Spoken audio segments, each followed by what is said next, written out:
What should we do? Well, Tryon says the old energy does not want you to escape. The old energy doesn't want you to cross the bridge because it can't get across the bridge to the new world. And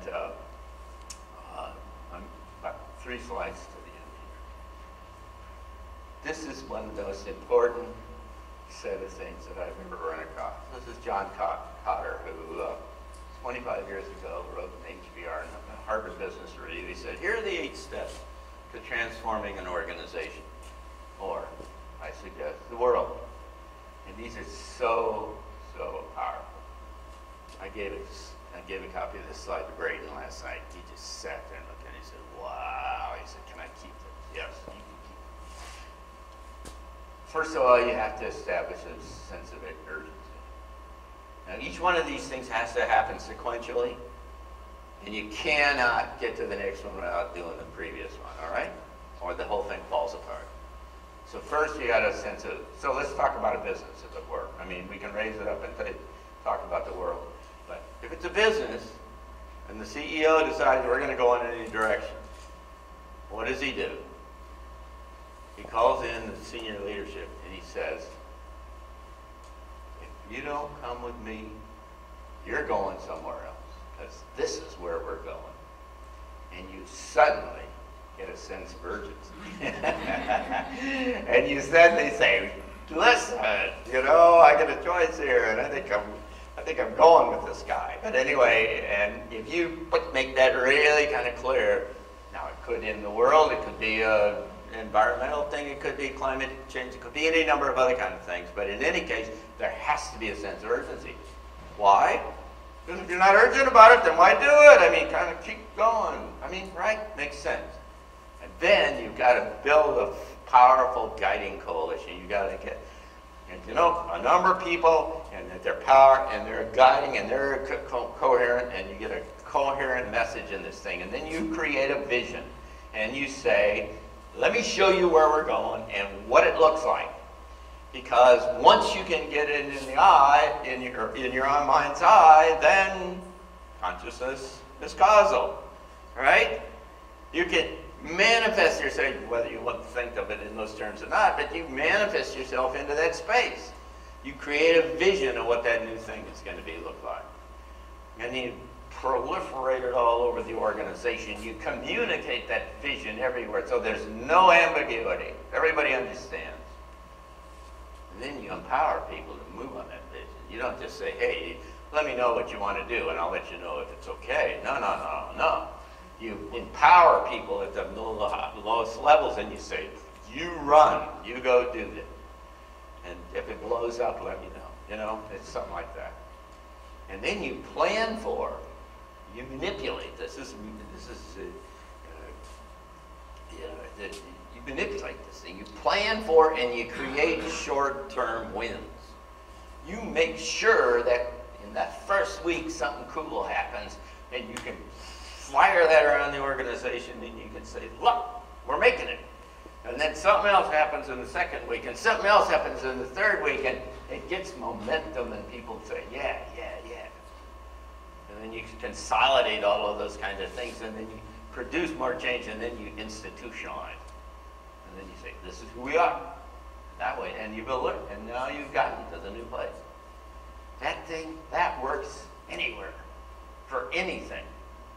I mean, whether it's you're trying to jack yourself into a new space, you know, you can just almost make it a personal kind of thing.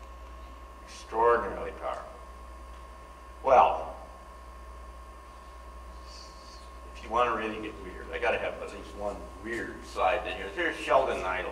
And Sheldon Neidl has made a career out of talking to aliens, right? He can tell you all about how the aliens talk, and the 6, 9, 8 different versions of aliens, and all of this kind of stuff. And I don't know. But he said something very interesting a couple years ago. He said, the aliens say, our goal is to maintain a degree of normalcy in your societies and make it look like not much is changing, and it's intended to be a temporary facade. In reality, much has changed, but it's and it's real, and it's about to flip. And you can almost believe that that's going on, because you see all the crap on the news and how horrible it is, and you never get the coherent kind of picture of the good things that are going on underneath the radar, and you say, well, what are they trying to do, and how does this work? And maybe if you were if it was your job to manage the thing, you'd say, no, I'm not going to bang them, I'm going to kind of just push them along.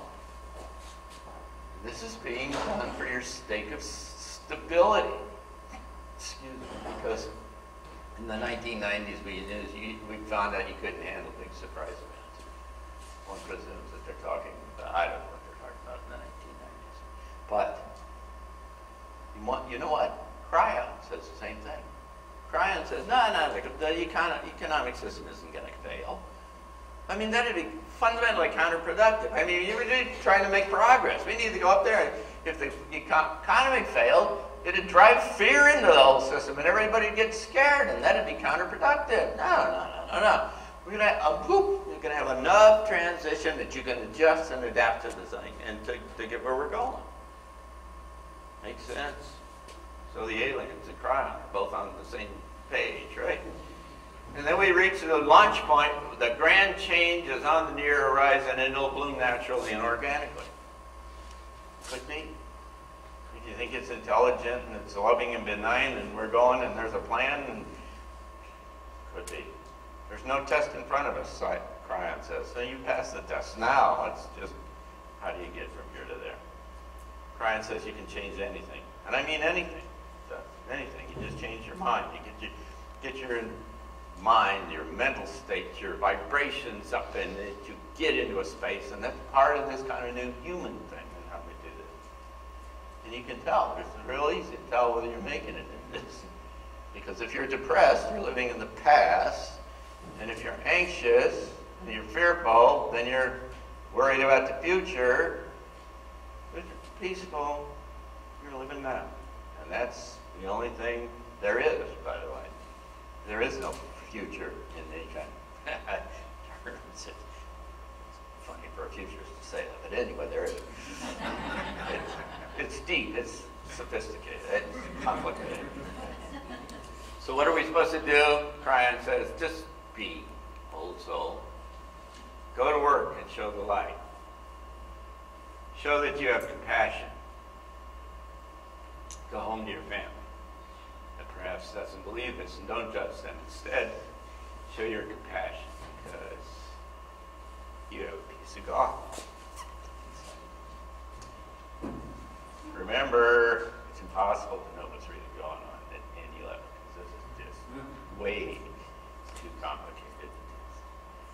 So maybe one way to make sense out of this thing, and what you got to do is transcend. You got to get yourself, and you got to know that everything is okay. And how would you say that? Maybe you could say it like this. Use the force, Luke. Let go, Luke. The force is strong in this way. Luke, trust me.